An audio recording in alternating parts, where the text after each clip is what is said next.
Christian, please tell us what is your role in the new Scale Up Fund?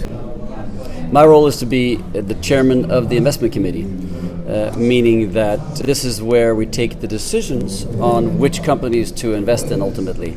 So we have a broad pipeline of companies. Today we have more than 1,000 actually in our sites.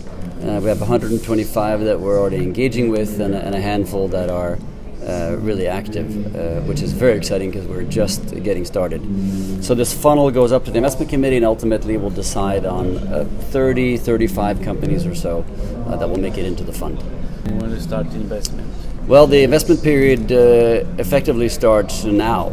So it takes usually a couple of months from a process starts to the formal closing, and some of the processes go very, very fast these days, and that's one of the things the fund wants to do, is to be competitive with other sources of capital, like the U.S. venture funds that are very quick. So we have a lot of capital on the one hand, speed on the other, and real conviction. So we should see the first investments in the fund by early autumn.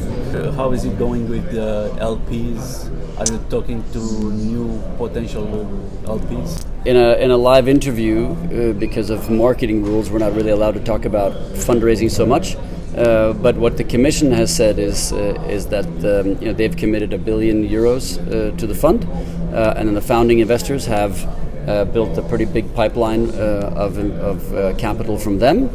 And then there's interest from a number of different investors from around the world, and now the process starts to manage that. What will be the size of the checks? In the investments? Yes. From €30 million to €300 million per company. For what percent? That depends on the size of the company, the valuation of the company, or the phase. We may invest 30 million in the first phase. We're going to have, capital remaining in the fund so we can support that business later if it's successful. So that's kind of the range that we're working within.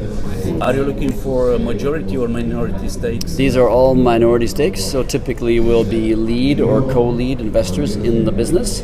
We'll invest together with the founders to support the founders, and then we'll hopefully crowd in capital from other investors as well, so that the company is well funded and can be well prepared to go public at some point in time.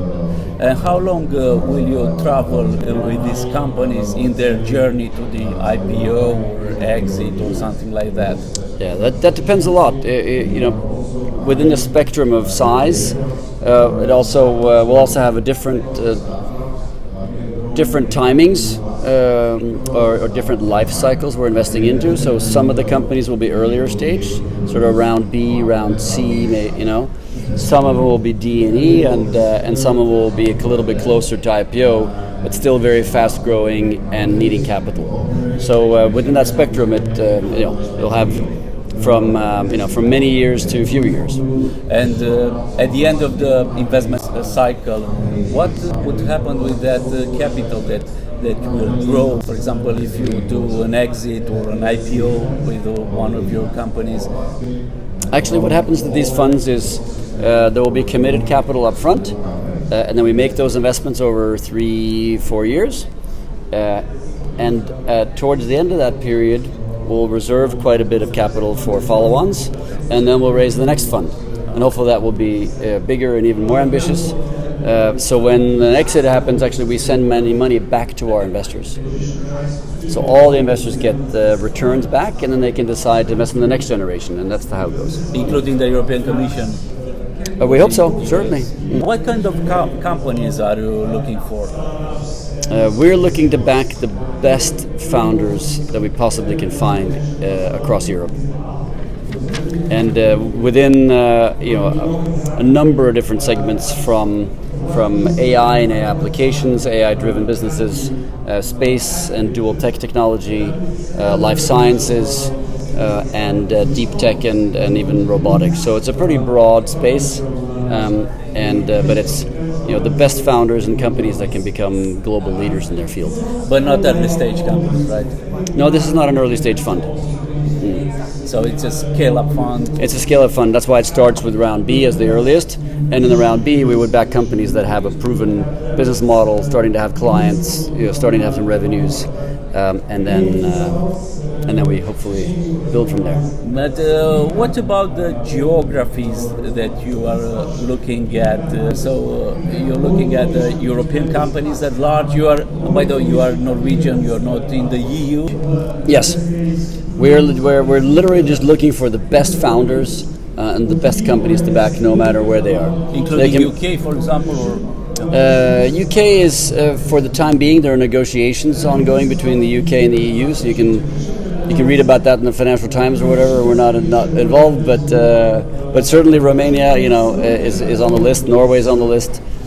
So hopefully we'll be able to find the best companies no matter where they are. By the way, do you know any Romanian company or any Romanian startups? Have you heard about some of them? Right? Me personally, I couldn't mention one right now, but we have a very big team. And we have, at EQT we have 2,200 employees, of which half are in Europe. So we have Romanians on the team somewhere, and I'm sure that we'll find the best Romanian companies. If not, we have our own website, and you can just contact us, and we'd love to see those businesses. There's a Scale-Up Fund site as part of EQT, separate site that you can access. Let me give you an example. It's called UiPath, and they made an IPO in New York Stock That's right. Exchange. I did know about that. Thank you. 2021. Yeah, I remember. Yeah. What's your plan with the European companies that go in the US to go public? We hope that that we'll have a bring back program to bring companies back to Europe, list in Europe, so that we don't have to see more of these businesses emigrating. What's the idea with your AI platform that you are using at EQT, the Mother Brain? How do you use the Mother Brain in investments and across all the dimensions of the investment process, actually, from finding the companies to the value creation phase to helping management drive AI, if it's not an AI driven company, drive AI into the company. So it's really all dimensions. Of course, using all the power of all the compute that's out there now to become even better investors and owners. Do you take in consideration, for example, Russian companies in Europe?